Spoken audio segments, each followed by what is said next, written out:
Hello everyone, Jim from Ohio here, and earlier this spring I did a video when I put together this berry house. This is a chicken coop, galvanized metal chicken coop that we purchased on Amazon earlier this year, and instead of using the chicken wire that came with it, we ended up putting a netting material on it, a woven mesh netting.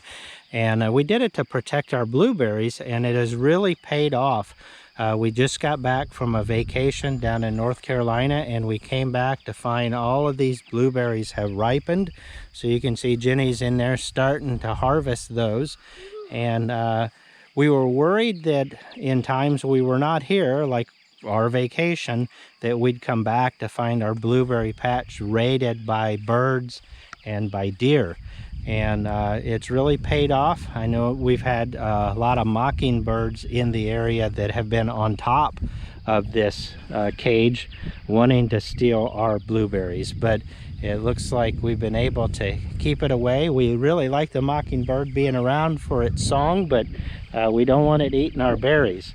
And so it looks like everything has paid off with the purchase of this berry house. He's been out here all morning. Yeah, the mockingbird, I've heard it since I've been up this morning.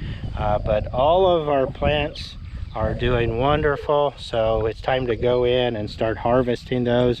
We'll give them a quick rinse, and then they'll go in the freezer, and we'll be able to enjoy these for the entire year.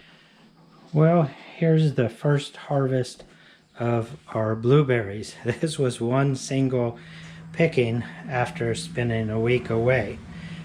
So if I were to guess poundage wise, I'm going to guess we've got at least 11 or 12 pounds.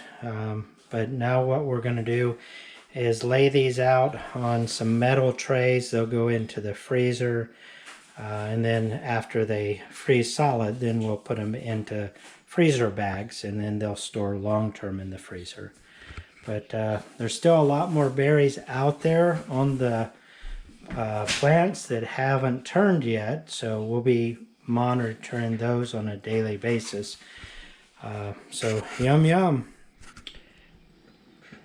And here's the haul from our first picking of our blueberries. None of them were ripe a week ago when we first went on vacation, and when we got back, this was what we had. We still have a lot of green ones out there that still have yet to turn. Jenny weighed these out, and I think we've got between 18 and 20 pounds. We use a bathroom scale. We don't know how accurate it was, and that's why we have the variation. But what we're going to do now is put these into the freezer and freeze them solid, and then they'll go into probably quart-sized Ziploc bags, and we'll probably have enough here to use throughout the year, but we'll have even more coming in from what's still on the plants.